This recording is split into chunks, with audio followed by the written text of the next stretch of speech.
toi, puisque faible est son recours. Je t'entends, je vois, j'entends le vent, je vois des yeux à l'horizon des jours, tant d'amour, tant de toi, ta majesté, ma dignité.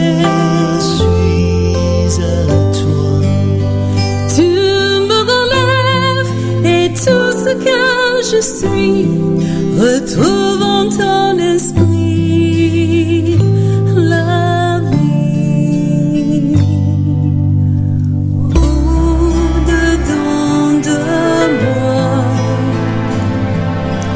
mon âme à genoux, plus rien que ce choix d'être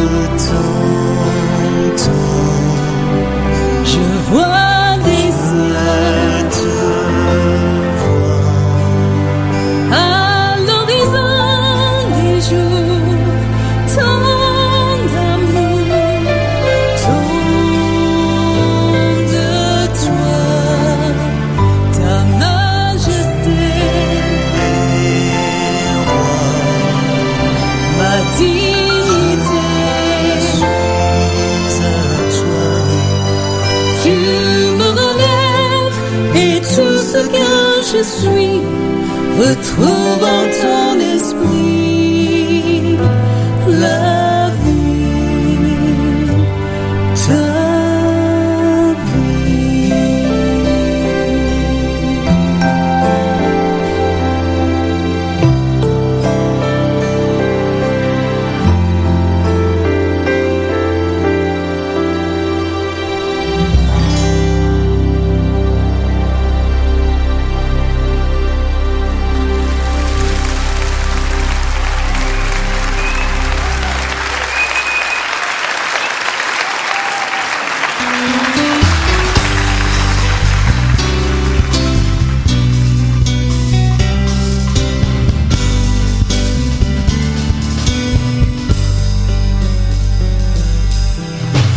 Un jour, au rêve étrange, sublime vision, sous l'égide d'une ange, je m'enfuis à Sion. Là, tout près du portique, j'entendis des enfants qui chantaient un cantique au son clair et touchant. Les anges, ces chants unirent leurs accents.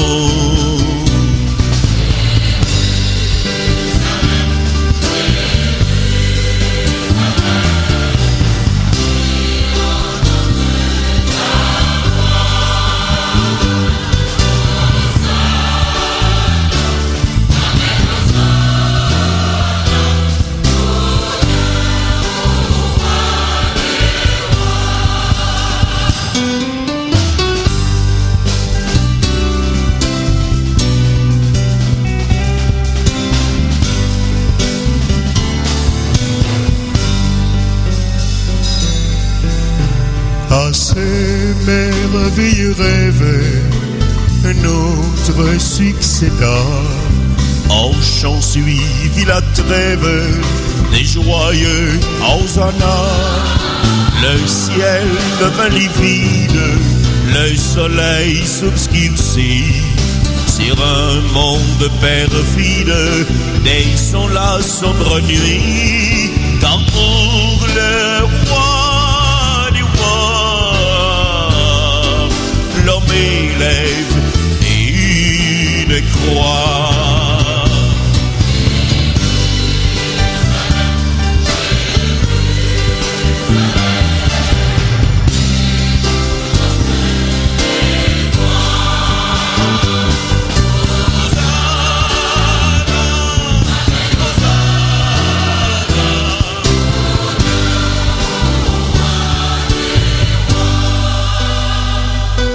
Mais bientôt Dieu fit naître un spectacle plus beau.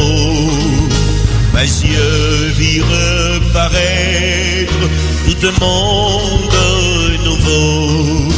Je vis la cité sainte et ses murs en cristal dans son immense enceinte.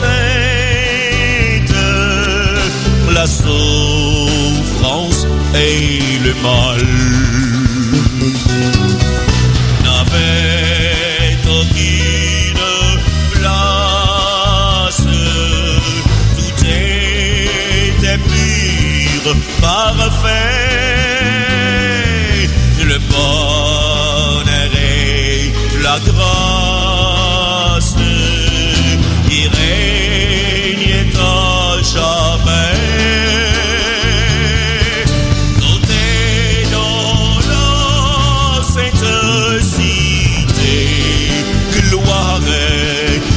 Félicité.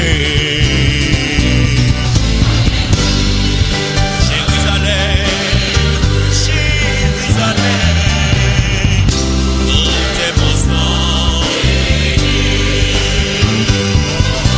Hosanna, Hosanna, l'Éternel soit béni.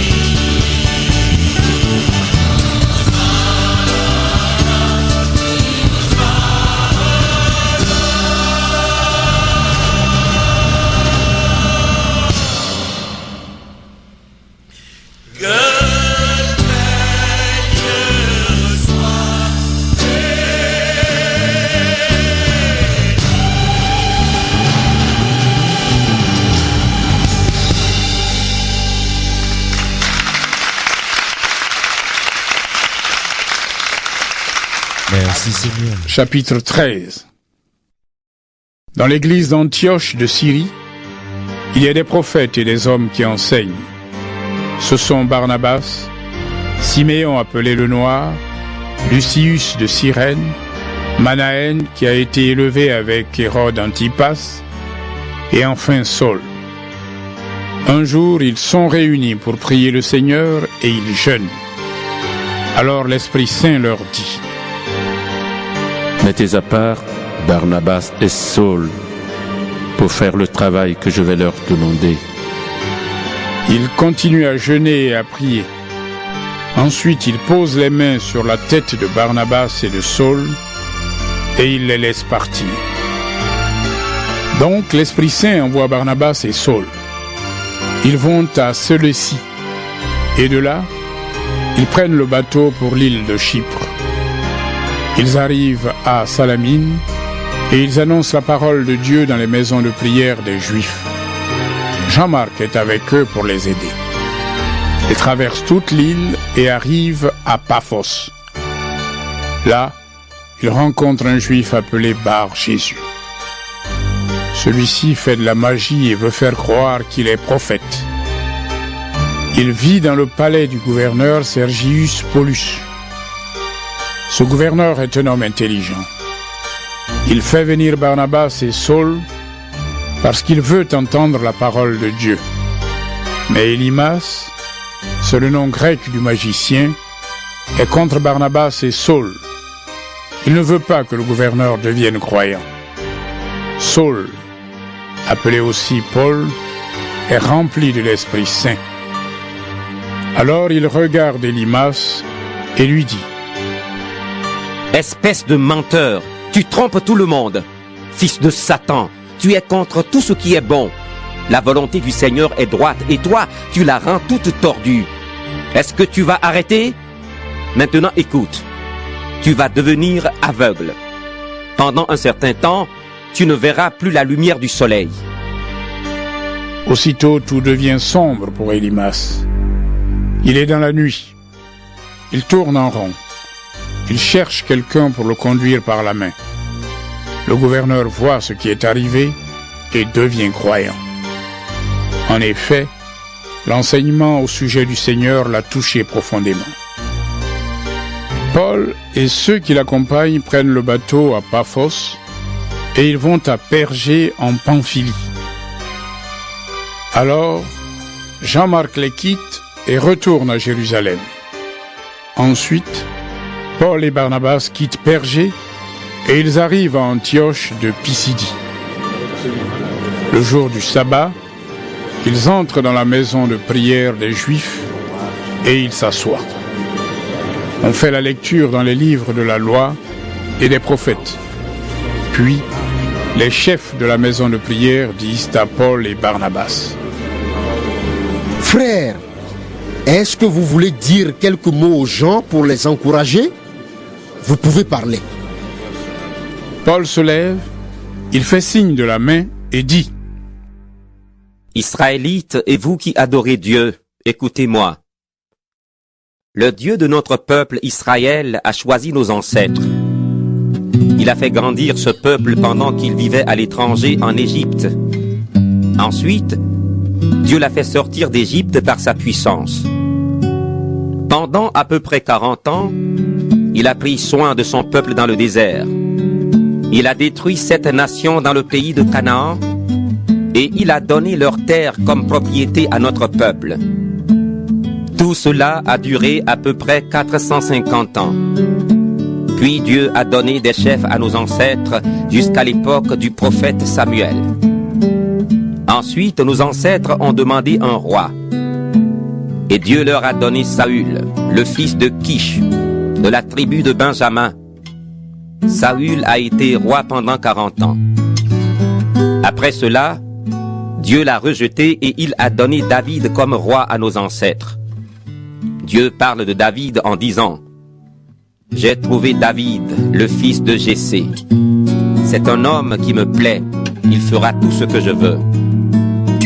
Dans la famille de David, Dieu a fait naître, comme il avait promis, un sauveur pour le peuple d'Israël. C'est Jésus.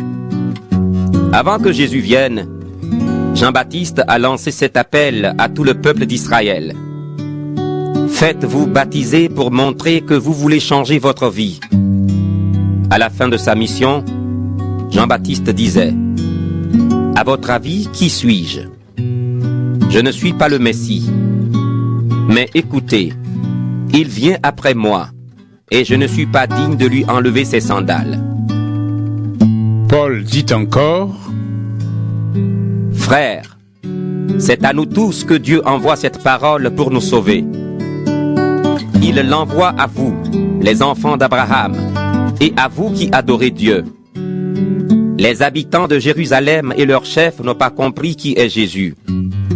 Ils n'ont pas compris les paroles des prophètes qu'on lit chaque sabbat. Mais ils ont fait ce que ces prophètes annonçaient. Ils ont condamné Jésus.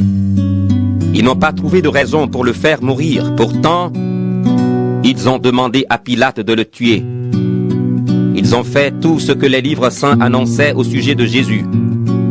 Ensuite, ils l'ont descendu de la croix et ils l'ont mis dans une tombe.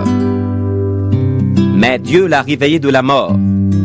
Et pendant plusieurs jours, Jésus s'est montré à ceux qui l'avaient accompagné de la Galilée jusqu'à Jérusalem.